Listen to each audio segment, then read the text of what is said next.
So now we are going to complete our question, the second part of the question.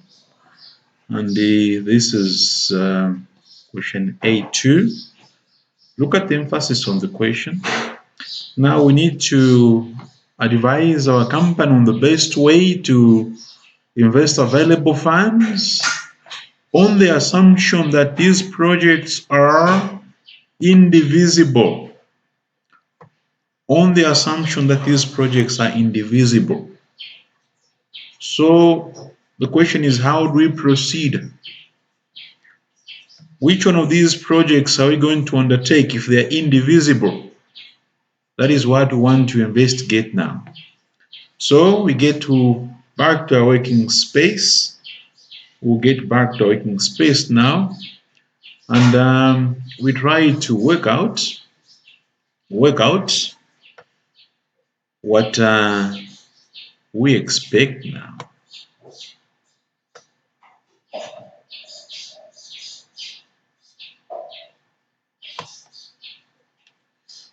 So, we want to establish the rule. How do we deal with a situation where the projects are indivisible? How do we deal with this situation? So let's see how we deal with a situation where our projects are indivisible. So we start off. If the projects are indivisible, what do we do? If the projects are indivisible, what approach do we take? Well, the approach that we are going to take if these projects are indivisible is we do a trial and error. We do a trial and error. We try various combinations till we arrive at the one which will give us the best result, which will help us maximize the profitability of the company from these projects. So that is what we are going to do. We'll try the combination that will give us the best result as a company.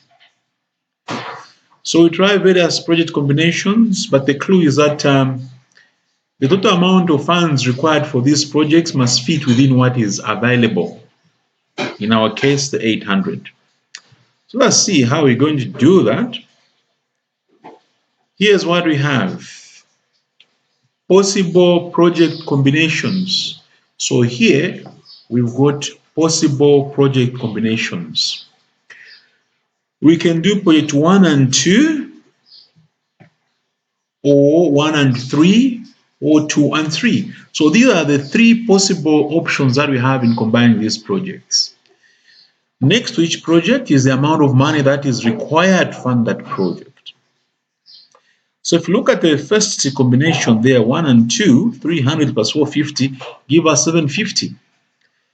1 and 3 gives us a total fund requirement of 700. And 2 and 3 requires a total of 850.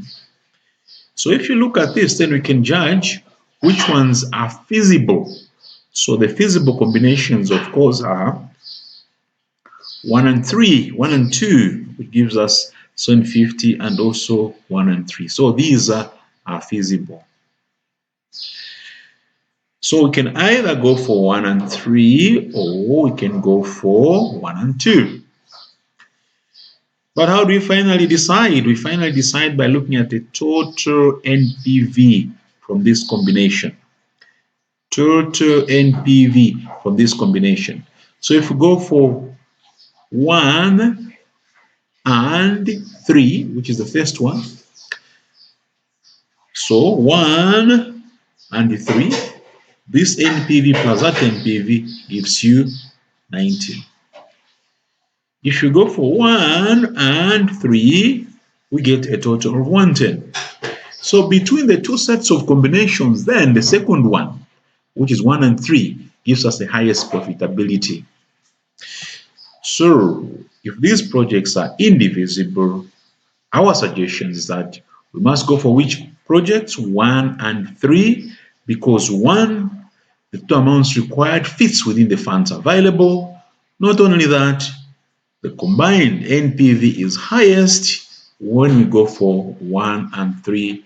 So that is the advice that we are going to give in this situation.